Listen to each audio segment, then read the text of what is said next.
बिल्कुल, देखिए एक कोविड-19 वेरिएंट है जिसका आजकल नाम काफी अखबारों की सुर्खियों में, मीडिया में देखा जा रहा है, जिसको ओमिक्रॉन के नाम से जाना जा रहा है।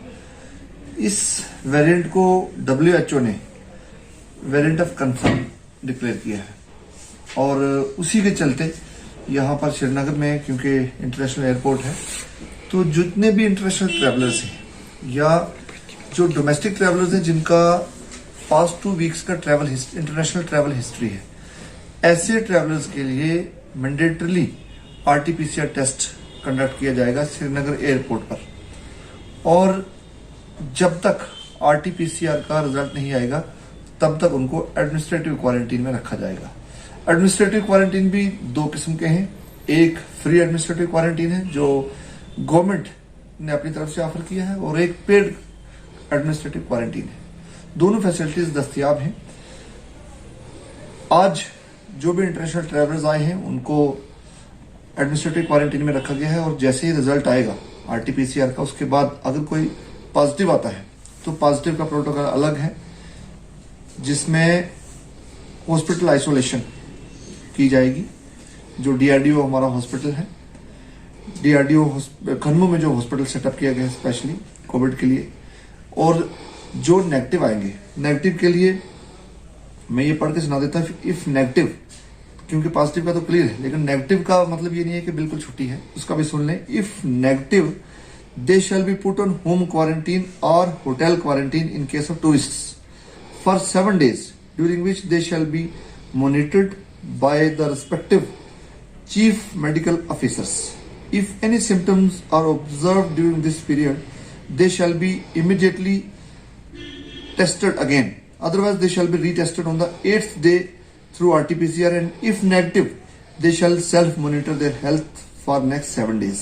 If the repeat RT-PCR test is positive, then the person shall be immediately shifted to the designated hospital for COVID positive patients, and his / her sample shall be sent for genome sequencing. ये मैंने protocol आपको पढ़ के सुना दिया है।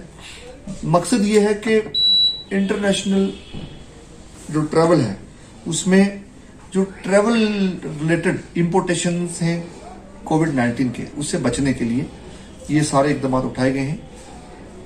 लेकिन मैं ये भी कहना चाहता हूं कि कोई भी वेरिएंट आए, खिलाफ क्या कार्रवाई? बहुत अच्छा सवाल आपने पूछा है। ये बात मुझे बतानी थी, लेकिन आपने सवाल पूछ लिया है, बहुत अच्छी बात है। जो भी ट्रैवल हिस्ट्री, मैं एक बार फिर दोहरा दूं कि ये जो मैं बात कर रहा हूँ इंटरनेशनल ट्रैवलर्स की कर रहा हूँ, या डोमेस्टिक ट्रैवलर्स जिनने पिछले 2 हफ्ते में कहीं इंटरनेशनल ट्रैवल किया हो, उनकी बात हो रही है।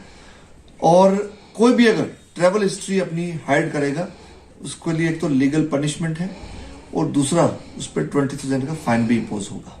बिल्कुल, देखिए कोविड प्रोटोकॉल की इन्फोर्समेंट के लिए जिस तरीके से इकदाम वक्तन फक्तन उठाए जाते हैं, वो सारे इकदाम तो फिर से उठाए जाएंगे। और मैं यूं कहूंगा कि कहीं ना कहीं इंसानी फितरत ऐसी होती है कि हमें लगने लगता है कि आज शायद कोविड खत्म हो गया है, और उसी में जब पूरा समाज ढील बरतने लगता है, तो वहीं मैं आपको फिर ये बात कहना चाहता हूँ, और आपके जरिए मैं सबसे ये बात साझा करना चाहता हूँ कि जब जब हमें लगता है कि अब कोविड खत्म हो गया है, कोरोना वायरस यहाँ से भाग गया है, तभी ये वायरस वापस आके अटैक करता है।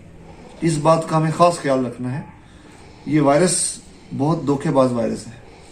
ये जब भी हमें लगता है, और चकमा देके आता है, और जब भी हमें लगता है कि अब केसेस कम हो गए हैं, अब कभी कभी लोग गलत सोच लेते हैं कि मास्क पहनने की जरूरत नहीं है। और ये भी देखा गया है कि वैक्सीनेशन के साथ साथ मास्किंग, ये दोनों चीजों की जब कॉम्बिनेशन जहां पर है, वहां पर इंफेक्शन नहीं देखे जा रहे हैं।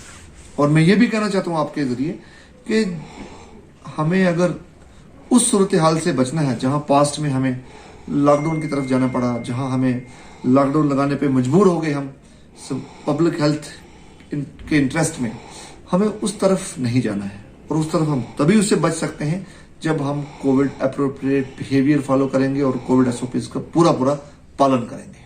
Thank you sir.